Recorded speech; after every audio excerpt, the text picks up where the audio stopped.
شادی، سعادت حسن منٹو۔ جمیل کو اپنا شیفر لائف ٹائم قلم مرمت کے لیے دینا تھا۔ اس نے ٹیلی فون ڈائریکٹری میں شیفر کمپنی کا نمبر تلاش کیا۔ فون کرنے سے معلوم ہوا کہ ان کے ایجنٹ میسز ڈی جے سموئتر ہیں، جن کا دفتر گرین ہوٹل کے پاس واقع ہے۔ جمیل نے ٹیکسی لی اور فورٹ کی طرف چل دیا۔ گرین ہوٹل پہنچ کر اسے میسز ڈی جے سموئتر کا دفتر تلاش کرنے میں دقت نہ ہوئی۔ بالکل پاس تھا، مگر تیسری منزل پر۔ لفٹ کے ذریعے جمیل وہاں پہنچا۔ کمرے میں داخل ہوتے ہی چوبی دیوار کی چھوٹی سی کھڑکی کے پیچھے اسے ایک خوش شکل اینگلو انڈین لڑکی نظر آئی، جس کی چھاتیاں غیر معمولی طور پر نمایاں تھیں۔ جمیل نے قلم اس کی کھڑکی کے اندر داخل کر دیا اور منہ سے کچھ نہ بولا۔ لڑکی نے قلم اس کے ہاتھ سے لے لیا، کھول کر ایک نظر دیکھا اور ایک چٹ پر کچھ لکھ کر جمیل کے حوالے کر دیا۔ منہ سے وہ بھی کچھ نہ بولی۔ جمیل نے چٹ دیکھی، قلم کی رسید تھی۔ چلنے ہی والا تھا کہ پلٹ کر اس نے لڑکی سے پوچھا، 10-12 روز تک تیار ہو جائے گا میرا خیال ہے۔ لڑکی بڑے زور سے ہنسی۔ جمیل کچھ کھسیانہ سا ہو گیا۔ میں آپ کی اس ہنسی کا مطلب نہیں سمجھا۔ لڑکی نے کھڑکی کے ساتھ منہ لگا کر کہا، مسٹر، آج کل وار ہے، وار۔ یہ قلم امریکہ جائے گا، تم 9 مہینے کے بعد پتہ کرنا۔ جمیل بوکھلا گیا۔ 9 مہینے؟ لڑکی نے اپنے بریدہ بالوں والا سر ہلایا۔ جمیل نے لفٹ کا رخ کیا۔ یہ 9 مہینے کا سلسلہ خوب تھا۔ 9 مہینے، اتنی مدت کے بعد تو عورت گل گوتھنا بچہ پیدا کر کے ایک طرف رکھ دیتی ہے۔ 9 مہینے تک اس چھوٹی سی چٹ کو سنبھالے رکھو۔ اور یہ بھی کون وثوق سے کہہ سکتا ہے کہ 9 مہینے تک آدمی یاد رکھ سکتا ہے کہ اس نے قلم مرمت کے لیے دیا تھا؟ ہو سکتا ہے اس دوران میں وہ کمبخت مر کھپ ہی جائے۔ جمیل نے سوچا، یہ سب ڈھکوسلہ ہے۔ قلم میں معمولی سی خرابی تھی کہ اس کا فیڈر ضرورت سے زیادہ روشنائی سپلائی کرتا تھا۔ اس کے لیے اسے امریکہ کے ہسپتال میں بھیجنا صریحاً چال بازی تھی۔ مگر پھر اس نے سوچا، لعنت بھیجو اس قلم پر۔ امریکہ جائے یا افریقہ، اس میں شک نہیں کہ اس نے یہ بلیک مارکیٹ سے 175 روپے میں خریدا تھا، مگر اس نے 1 برس اسے خوب استعمال بھی تو کیا تھا۔ ہزاروں صفحے کالے کر ڈالے تھے۔ چنانچہ وہ قنوطی سے ایک دم رجائی بن گیا، اور رجائی بنتے ہی اسے خیال آیا کہ وہ فورٹ میں ہے، اور فورٹ میں شراب کی بے شمار دکانیں ہیں۔ وسکی تو ظاہر ہے نہیں ملے گی، لیکن فرانس کی بہترین کونیک برانڈی تو مل جائے گی۔ چنانچہ اس نے قریب والی شراب کی دکان کا رخ کیا۔ برانڈی کی ایک بوتل خرید کر وہ لوٹ رہا تھا کہ گرین ہوٹل کے پاس آ کے رک گیا۔ ہوٹل کے نیچے قد آدم شیشوں کا بنا ہوا قالینوں کا شو روم تھا۔ یہ جمیل کے دوست پیر صاحب کا تھا۔ اس نے سوچا، چلو اندر چلیں۔ چنانچہ چند لمحات کے بعد ہی وہ شو روم میں تھا اور اپنے دوست پیر سے، جو عمر میں اس سے کافی بڑا تھا، ہنسی مذاق کی گفتگو کر رہا تھا۔ برانڈی کی بوتل باریک کاغذ میں لپٹی دبیز ایرانی قالین پر لیٹی ہوئی تھی۔ پیر صاحب نے اس کی طرف اشارہ کرتے ہوئے جمیل سے کہا، یار اس دلہن کا گھونگھٹ تو کھولو، ذرا اس سے چھیڑخانی تو کرو۔ جمیل مطلب سمجھ گیا۔ سو پیر صاحب گلاس اور سوڈے منگوا دیجئے، پھر دیکھیے کیا رنگ جمتا ہے۔ فوراً گلاس اور یک بستہ سوڈے آ گئے۔ پہلا دور ہوا۔ دوسرا دور شروع ہونے ہی والا تھا کہ پیر صاحب کے گجراتی دوست اندر چلے آئے اور بڑی بے تکلفی سے قالین پر بیٹھ گئے۔ اتفاق سے ہوٹل کا چھوکرا 2 کے بجائے 3 گلاس اٹھا لایا تھا۔ پیر صاحب کے گجراتی دوست نے بڑی صاف اردو میں چند ادھر ادھر کی باتیں کی اور گلاس میں یہ بڑا پیک ڈال کر اس کو سوڈے سے لبالب بھر دیا۔ 3-4 لمبے لمبے گھونٹ لے کر انہوں نے رومال سے اپنا منہ صاف کیا۔ سگریٹ نکالو یار۔ پیر صاحب میں ساتوں عیب شرعی تھے، مگر وہ سگریٹ نہیں پیتے تھے۔ جمیل نے جیب سے اپنا سگریٹ کیس نکالا اور قالین پر رکھ دیا، ساتھ ہی لائٹر۔ اس پر پیر صاحب نے جمیل سے اس گجراتی کا تعارف کرایا، مسٹر نٹور لال، آپ موتیوں کی دلالی کرتے ہیں۔ جمیل نے ایک لہجے کے لیے سوچا، کوئلوں کی دلالی میں تو انسان کا منہ کالا ہوتا ہے، موتیوں کی دلالی میں؟ پیر صاحب نے جمیل کی طرف دیکھتے ہوئے کہا، مسٹر جمیل، مشہور سانگ رائٹر۔ دونوں نے ہاتھ ملایا اور برانڈی کا نیا دور شروع ہوا، اور ایسا شروع ہوا کہ بوتل خالی ہو گئی۔ جمیل نے دل میں سوچا، یہ کمبخت موتیوں کا دلال بلا کا پینے والا ہے۔ میری پیاس اور سرور کی ساری برانڈی چڑھا گیا، خدا کرے اسے موتیا بندو۔ مگر جوں ہی آخری دور کے پیگ نے جمیل کے پیٹ میں اپنے قدم جمائے، اس نے نٹور لال کو معاف کر دیا اور آخر میں اس سے کہا، مسٹر نٹور اٹھیے، ایک بوتل اور ہو جائے۔ نٹور لال فوراً اٹھا۔ اپنے سفید گلے کی شکنیں درست کی، دھوتی کی لانگ ٹھیک کی اور کہا چلیے۔ جمیل پیر صاحب سے مخاطب ہوا، ہم ابھی حاضر ہوتے ہیں۔ جمیل اور نٹور نے باہر نکل کر ٹیکسی لی اور شراب کی دکان پر پہنچے۔ جمیل نے ٹیکسی روکی مگر نٹور نے کہا، مسٹر جمیل، یہ دکان ٹھیک نہیں، ساری چیزیں مہنگی بیچتا ہے۔ یہ کہہ کر وہ ٹیکسی ڈرائیور سے مخاطب ہوا، دیکھو کولابہ چلو۔ کولابہ پہنچ کر نٹور جمیل کو شراب کی ایک چھوٹی سی دکان میں لے گیا۔ جو برانڈ جمیل نے فورٹ سے لیا وہ تو نہ مل سکا، ایک دوسرا مل گیا جس کی نٹور نے بہت تعریف کی کہ نمبر 1 ہے۔ یہ نمبر 1 چیز خرید کر دونوں باہر نکلے، ساتھ ہی بار تھی۔ نٹور رک گیا، مسٹر جمیل کیا خیال ہے آپ کا، ایک دو پیگ یہیں سے پی کر چلتے ہیں؟ جمیل کو کوئی اعتراض نہیں تھا، اس لیے کہ اس کا نشہ حالت نزا میں تھا۔ چنانچہ دونوں بار کے اندر داخل ہوئے۔ مان جمیل کو خیال آیا کہ بار والے تو کبھی باہر کی شراب پینے کی اجازت نہیں دیا کرتے۔ مسٹر نٹور، آپ یہاں کیسے پی سکتے ہیں، یہ لوگ اجازت نہیں دیں گے۔ نٹور نے زور سے آنکھ ماری، سب چلتا ہے، اور یہ کہہ کر ایک کیبن کے اندر گھس گیا۔ جمیل بھی اس کے پیچھے ہو لیا۔ نٹور نے بوتل سنگین تپائی پر رکھی اور بیرے کو آواز دی۔ جب وہ آیا تو اس کو بھی آنکھ ماری، دیکھو 2 سوڈے روجرز ٹھنڈے اور 2 گلاس ایک دم صاف۔ بیرا یہ حکم سن کر چلا گیا اور فوراً سوڈے اور گلاس حاضر کر دیے۔ اس پر نٹور نے اسے دوسرا حکم دیا، فرسٹ کلاس چپس اور ٹومیٹو ساس اور فرسٹ کلاس کٹلیٹس۔ بیرا چلا گیا۔ نٹور جمیل کی طرف دیکھ کر ایسے ہی مسکرایا، بوتل کا کاک نکالا اور جمیل کو گلاس میں اس سے پوچھے بغیر ایک ڈبل ڈال دیا، خود اس سے کچھ زیادہ۔ سوڈا حل ہو گیا تو دونوں نے اپنے گلاس ٹکرائے۔ جمیل پیاسا تھا، ایک جرعے میں اس نے آدھا گلاس ختم کر دیا۔ سوڈا چونکہ بہت ٹھنڈا اور تیز تھا اس لیے پھوں پھوں کرنے لگا۔ 10-15 منٹ کے بعد چپس اور کٹلیٹس آ گئے۔ جمیل صبح گھر سے ناشتہ کر کے نکلا تھا لیکن برانڈی نے اسے بھوک لگا دی۔ چپس گرم گرم تھے، کٹلیٹس بھی۔ وہ پل پڑا۔ نٹور نے اس کا ساتھ دیا، چنانچہ 2 منٹ میں دونوں پلیٹیں صاف۔ 2 پلیٹیں اور منگوائی گئیں۔ جمیل نے اپنے لیے بھی چپس منگوائے۔ 2 گھنٹے اسی طرح گزر گئے۔ بوتل کی 3/4 غائب ہو چکی تھی۔ جمیل نے سوچا کہ اب پیر صاحب کے پاس جانا بیکار ہے۔ نشے خوب جم رہے تھے، سرور خوب گھٹ رہے تھے۔ نٹور اور جمیل دونوں ہوا کے گھوڑوں پر سوار تھے۔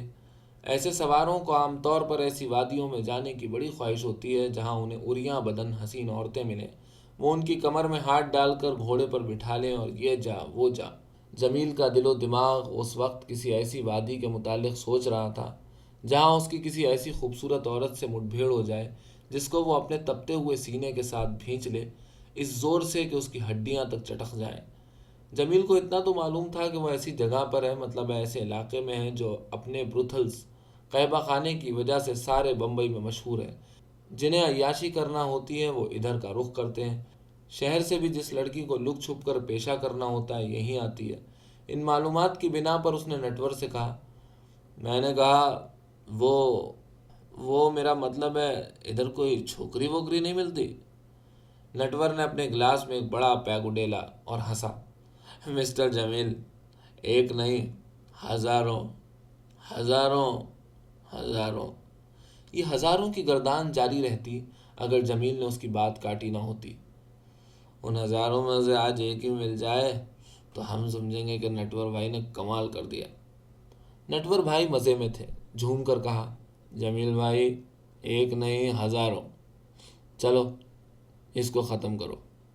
دونوں نے بوتل میں جو کچھ بچا تھا آدھ گھنٹے کے اندر اندر ختم کر دیا۔ بل ادا کرنے اور بیرے کو تگڑی ٹپ دینے کے بعد دونوں باہر نکلے۔ اندر اندھیرا تھا، باہر دھوپ چمک رہی تھی۔ جمیل کی آنکھیں چندھیا گئیں۔ ایک لہجے کے لیے اسے کچھ نظر نہ آیا۔ آہستہ آہستہ اس کی آنکھیں تیز روشنی کی عادی ہوئیں تو اس نے نٹور سے کہا، چلو بھائی۔ نٹور نے تلاشی لینے والی نگاہوں سے جمیل کی طرف دیکھا، مال پانی ہے نا؟ جمیل کے ہونٹوں پر نشیلی مسکراہٹ نمودار ہوئی۔ نٹور کی پسلیوں میں کونی سے ٹھونکا دے کر اس نے کہا، بہت نٹور بھائی بہت۔ اور اس نے جیب سے 5 نوٹ 100 کے نکالے۔ کیا اتنے کافی نہیں؟ نٹور کی بانچیں کھل گئیں۔ کافی؟ بہت زیادہ ہے۔ چلو آؤ، پہلے ایک بوتل خرید لیں، وہاں ضرورت پڑے گی۔ جمیل نے سوچا بات بالکل ٹھیک ہے، وہاں ضرورت نہیں پڑے گی تو کیا کسی مسجد میں پڑے گی؟ چنانچہ فوراً ایک بوتل خرید لی گئی۔ ٹیکسی کھڑی تھی، دونوں اس پہ بیٹھ گئے اور اس وادی کی سیاحی کرنے لگے۔ سینکڑوں بروتھلز تھے، ان میں سے 20-25 کا جائزہ لیا گیا، مگر جمیل کو کوئی عورت پسند نہ آئی۔ سب میک اپ کی موٹی اور شوخ تہوں کے اندر چھپی ہوئی تھیں۔ جمیل چاہتا تھا کہ ایسی لڑکی ملے جو مرمت شدہ مکان معلوم نہ ہو، جس کو دیکھ کر یہ احساس نہ ہو کہ جگہ جگہ اکھڑے ہوئے پلستر کے ٹکڑوں پر بڑے اناڑی پن سے سرخی اور چونا لگایا گیا ہے۔ نٹور تنگ آ گیا۔ اس کے سامنے جو بھی عورت آتی تھی وہ جمیل کا کندھا پکڑ کر کہتا تھا، جمیل بھائی چلے گی؟ مگر جمیل بھائی اٹھ کھڑا ہوتا، ہاں چلے گی، اور ہم بھی چلیں گے۔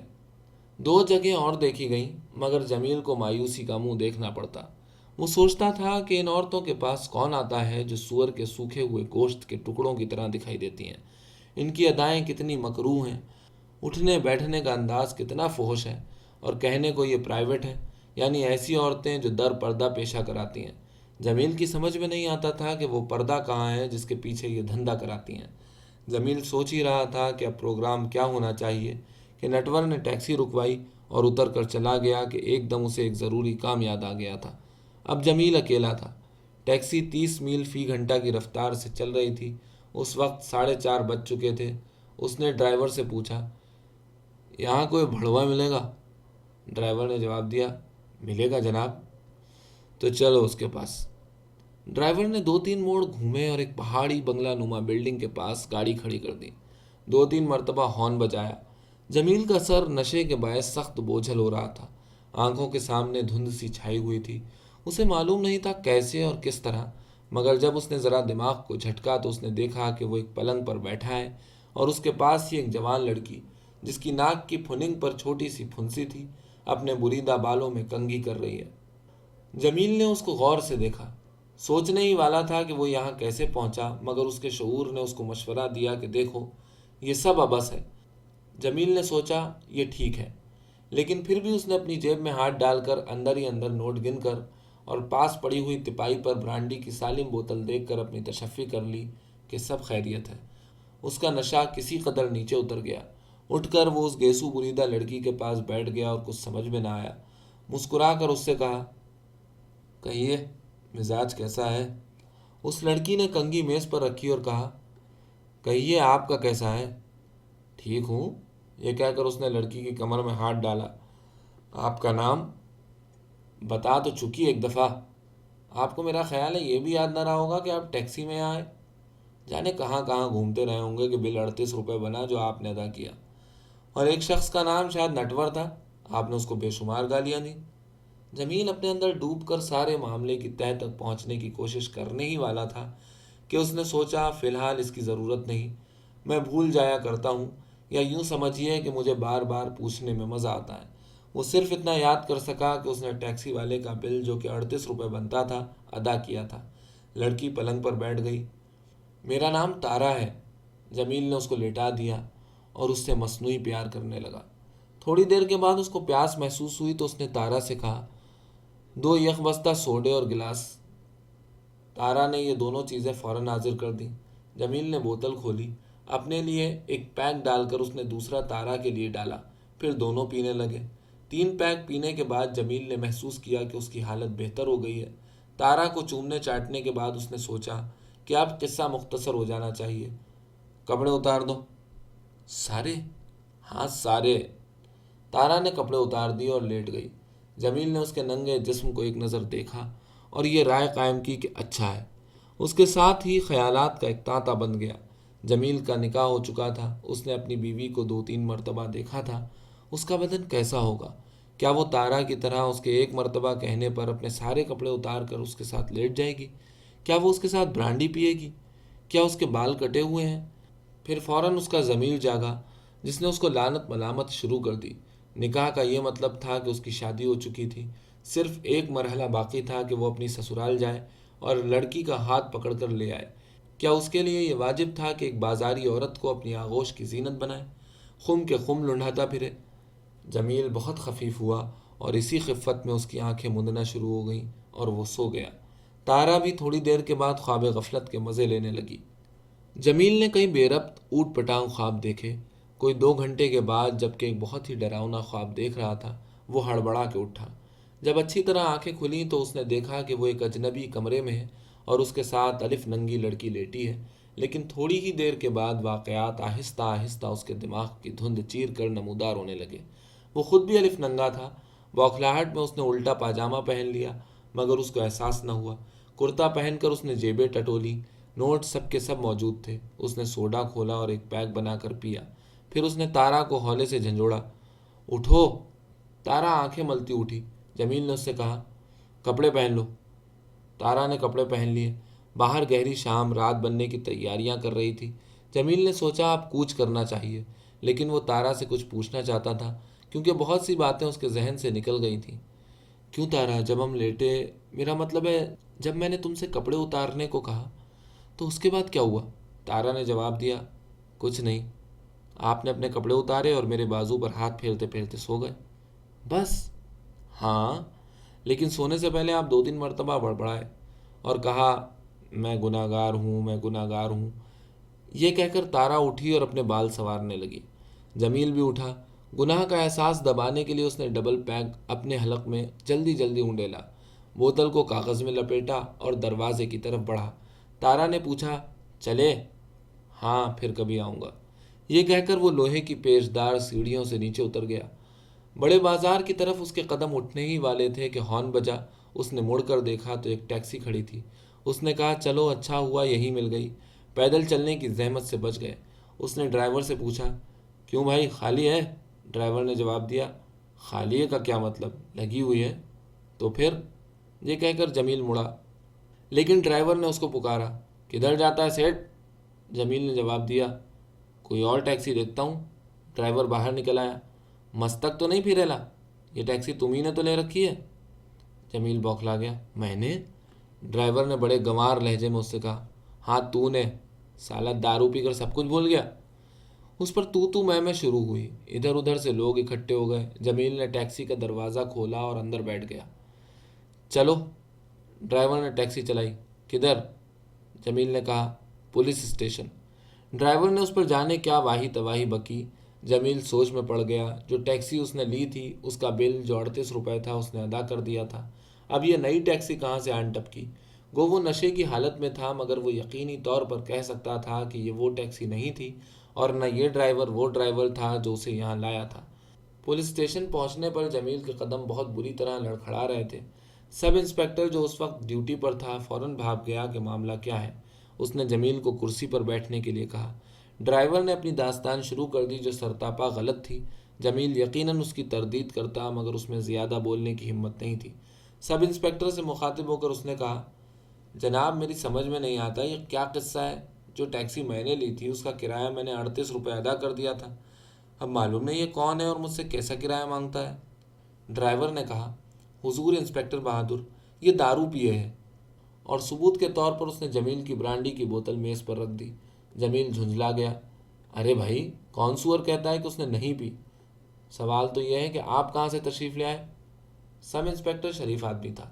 کرایہ ڈرائیور کے حساب سے 42 روپے بنتا تھا، اس نے 15 روپے میں فیصلہ کرا دیا۔ ڈرائیور بہت چیخا چلایا، مگر سب انسپکٹر نے اس کو ڈانٹ ٹپٹ کر تھانے سے نکلوا دیا۔ پھر اس نے ایک سپاہی سے کہا کہ وہ دوسری ٹیکسی لائے۔ ٹیکسی آئی تو اس نے ایک سپاہی جمیل کے ساتھ کر دیا کہ وہ اسے گھر چھوڑ آئے۔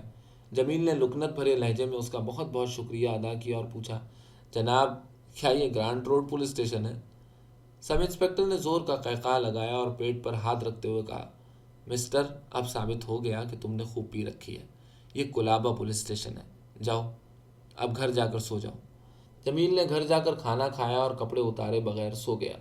برانڈی کی بوتل بھی اس کے ساتھ سوتی رہی۔ دوسرے روز وہ 10 بجے کے قریب اٹھا۔ جوڑ جوڑ میں درد تھا، سر میں جیسے بڑے بڑے وزنی پتھر تھے، منہ کا ذائقہ خراب۔ اس نے اٹھ کر 2-3 گلاس فروٹ سالٹ کے پیے، 4-5 پیالے چائے کے، تب کہیں شام کو جا کر طبیعت کسی قدر بحال ہوئی اور اس نے خود کو گزشتہ واقعات کے متعلق سوچنے کے قابل محسوس کیا۔ بہت لمبی زنجیر تھی، ان میں سے بعض کڑیاں تو سلامت تھیں مگر بعض غائب۔ واقعات کا تسلسل شروع سے لے کر گرین ہوٹل اور وہاں سے لے کر کولابا تک بالکل صاف تھا۔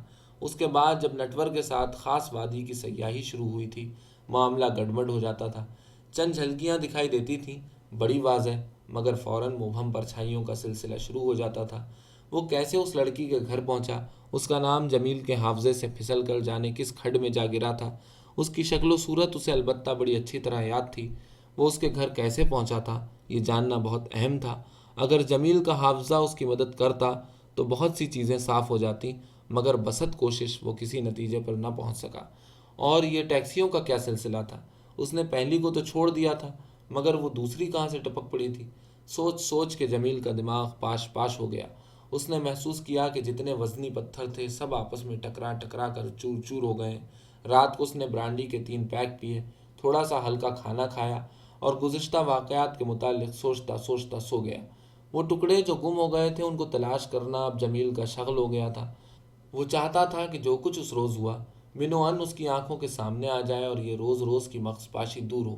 اس کے علاوہ اس کو اس بات کا بھی بڑا قلق تھا کہ اس کا گناہ نامکمل رہ گیا۔ وہ سوچتا یہ ادھورا گناہ جائے گا کس کے کھاتے میں؟ وہ چاہتا تھا کہ بس ایک دفعہ اس کی بھی تکمیل ہو جائے، مگر تلاش بسیار کے باوجود وہ پہاڑی بنگلوں جیسا مکان جمیل کی آنکھوں سے اوجھل رہا۔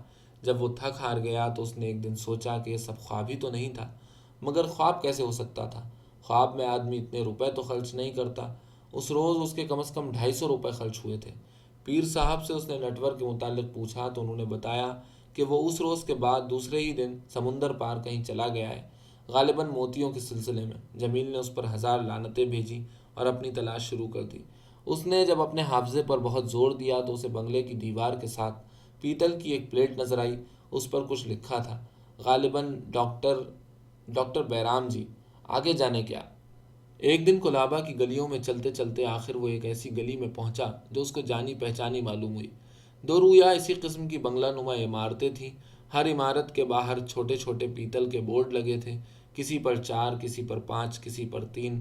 وہ ادھر ادھر غور سے دیکھتا چلا جا رہا تھا، مگر اس کے دماغ میں وہ خط گھوم رہا تھا جو صبح اس کی ساس کی طرف سے موصول ہوا تھا کہ اب انتظار کی حد ہو گئی ہے، میں نے تاریخ مقرر کر دی ہے، آؤ اور اپنی دلہن کو لے کے جاؤ۔ اور وہ ادھر ایک نامکمل گناہ کو مکمل بنانے کی کوشش میں مارا مارا پھر رہا تھا۔ جمیل نے کہا، ہٹاؤ جی اس وقت۔ پھر نے 2 مارا مارا۔ ایک دم اس نے اپنے دائیں ہاتھ پر پیتل کا ایک چھوٹا سا بورڈ دیکھا۔ اس پر لکھا تھا، ڈاکٹر ایم بیرام جی، ایم ڈی۔ جمیل کانپنے لگا۔ یہ وہی بلڈنگ، بالکل وہی رنگ، وہی بل کھاتی ہوئی آہنی سیڑھیاں۔ جمیل بے دھڑک اوپر چلا گیا۔ اس کے لیے اب ہر چیز جانی پہچانی تھی۔ کوریڈور سے نکل کر اس نے سامنے والے دروازے پر دستک دی۔ ایک لڑکے نے دروازہ کھولا، اسی لڑکے نے جو اس روز سوڈا اور برف لایا تھا۔ جمیل نے ہونٹوں پر مصنوعی مسکراہٹ پیدا کرتے ہوئے اس سے پوچھا، بیٹا بھائی جی ہیں؟ لڑکے نے اس بات میں سر ہلایا، جی ہاں۔ جاؤ ان سے کہو صاحب ملنے آئے ہیں۔ جمیل کے لہجے میں بے تکلفی تھی۔ لڑکا دروازہ بھیڑ کر اندر چلا گیا۔ تھوڑی دیر کے بعد دروازہ کھلا اور تارا نمودار ہوئی۔ اس کو دیکھتے ہی جمیل نے پہچان لیا کہ وہ لڑکی ہے، مگر اب اس کی ناک پر پھنسی نہیں تھی۔ نمستے۔ نمستے، کہیے مزاج کیسے ہیں؟ یہ کہہ کر اس نے اپنے کٹے ہوئے بالوں کو ایک خفیف سا جھٹکا دیا۔ جمیل نے جواب دیا، اچھے ہیں، میں پچھلے دنوں بہت مصروف رہا اس لیے آ نہ سکا۔ کہو پھر کیا ارادہ ہے؟ تارا نے بڑی سنجیدگی سے کہا، معاف کیجیے، میری شادی ہو چکی ہے۔ جمیل بوکھلا گیا، شادی؟ کب؟ تارا نے اسی سنجیدگی سے جواب دیا، جی آج صبح۔ آئیے میں آپ کو اپنے پتی سے ملاؤں۔ جمیل چکرا گیا اور کچھ کہے سنے بغیر کھٹا کھٹ نیچے اتر گیا۔ سامنے ٹیکسی کھڑی تھی۔ جمیل کا دل ایک لہجے کے لیے ساکت سا ہو گیا۔ تیز قدم اٹھاتا وہ بڑے بازار کی طرف نکل گیا۔ مان جمیل کو جاتے دیکھ کر ڈرائیور نے زور سے کہا، سیٹ صاحب ٹیکسی۔ جمیل نے جھنجھلا کر کہا، نہیں کمبخت، شادی۔